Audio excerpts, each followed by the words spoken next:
Stardew Valley Keg vs Preserves Jar. Well, these two artisan items can elevate the value of your hard work, but which one is better? Let's talk about it.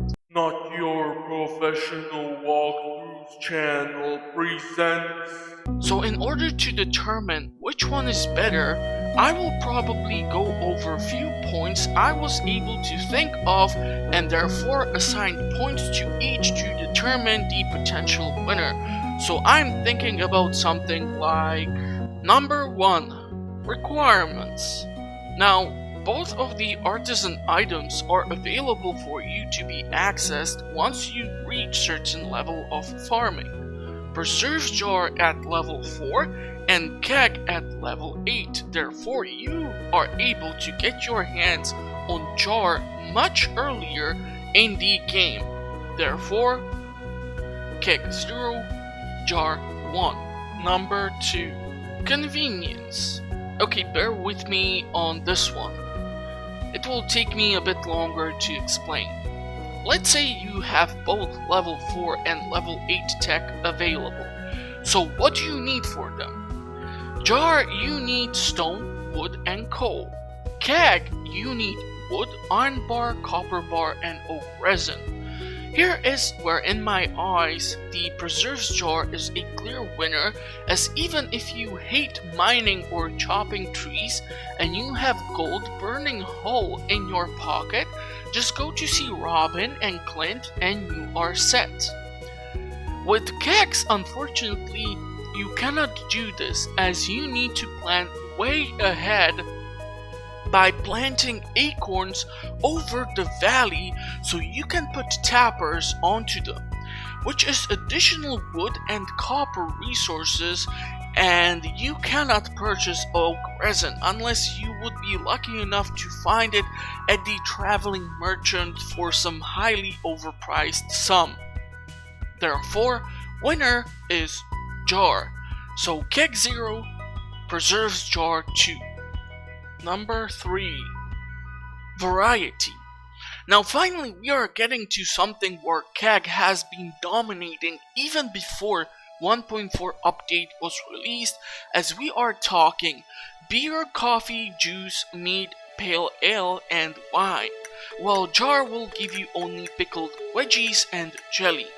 Sure, thanks to the 1.4 update, we got our hands on some amazing stuff like aged roe and caviar and tea, but despite lava eel aged roe being more valuable than most of the crops while pickled, and even despite the short time that the Preserves Jar need to produce these items, so we are talking 2 to 4 in-game days, Keg is a winner here. Keg, 1 point. Preserves Jar, 2 points. Number 4, time invested and gold returned. So as I mentioned at the end of point 3, we need certain amount of days to pass in order for us to get the money for the artisan items. Here I am afraid I need to give to both artisan items a point, and here is why. Aged roe, for example, takes 2 days, so even lava eel aged roe will take you less time to get compared to sturgeon's roe, which takes you 4 days. Jelly and pickled veggies take 2 days and can have great value, but this is offset by the fact that certain products like coffee, tea can have multiple batches done over the period of 1 day, and meat takes 10 hours of the in-game time, so you can possibly manage to squeeze in 2 batches per day. I have never been able to do this personally, but the in-game day has 24 hours, so go nuts.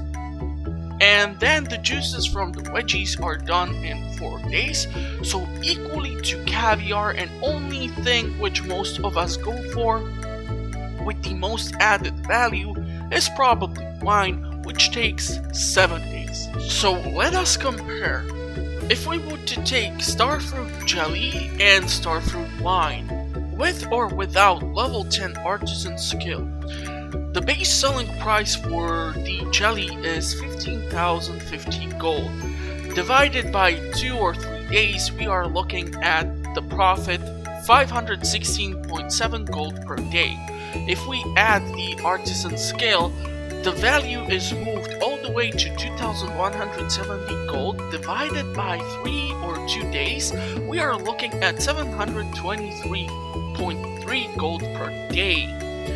Wine, on the other hand, we are looking at the base selling price of 2250 gold divided by 7 days, so that is 321.4 gold per day. Or if we add in the level 10 artisan scale, that is 3150 gold divided by 7, so we are looking at 450 gold per day.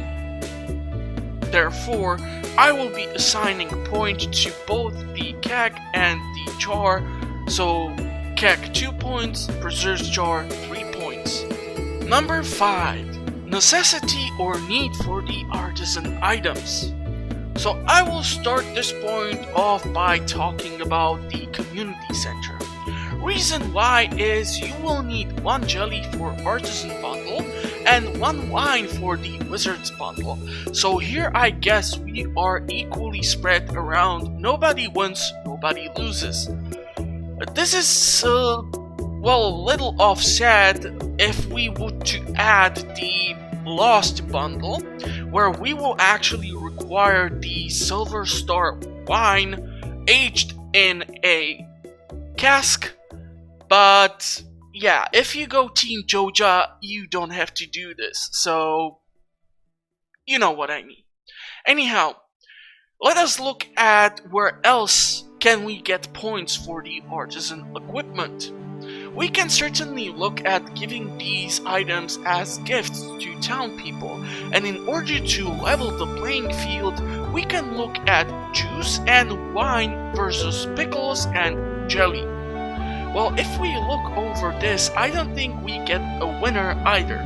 You see, either pickles or jelly are liked and loved and hated as gifts, while wine and juice have the same exact situation going for them. Therefore, I will be giving points to both. So, kegs 3 points, preserves jar 4 points. So look, I think in my point of view, the winner is the preserves jar. If we are, for example, headed towards year 2 and you want to achieve a ton of stuff on, let's say, first day of year 2 spring, and you need to plant a ton of crops but still have some crystal fruit from winter and you want to put it to good use, sacrificing a short amount of time by using the minecarts, you can stop by Clint for coal and Robin for wood and stone, and then you can return to your farm. In case you are even smarter, you will go visit Robin before the spring of year 2 starts, because at this point the prices for wood and stone will be increased, and therefore by purchasing these supplies in case you don't have enough from foraging and mining during your winter season, you will be able to save up some sort of money and be able to invest it into more fertilizer, speed grow, or seeds. Now, I was honestly thinking something like aging might help offset the balance, but it always looks like more of a novelty, as you need 56 days of in-game time to get iridium wine, and it takes you 2 to 3 days to get jelly. And once the jelly is done, even if we would go with like ancient fruit or star fruit, the price of all the acquired jelly would totally overshadow the iridium wine. So in my personal opinion, it's the preserve jar. But I will always go for both of them, and it's due to the fact of having always something else done in the preserve jar or kegs that will, especially during the winter season, help you obtain funds to start off your next year much stronger, as most of us will not turn the crops into seeds, but rather sell them or just turn them into the artisan items. But yeah, that is my opinion on the artisan items Keg Vs Preserves Jar. So let me know in the comment section what are your opinions on them. If you prefer either one of them, I will be more than happy to read about them in the comment section. Also, if you enjoyed the video, consider giving it a like or subscribe to the channel. I sure need it, and I will see you in the comment section or at the next episode. Till then, I'm gonna wish you all the best, either at home or at Stardew Valley, and bye bye.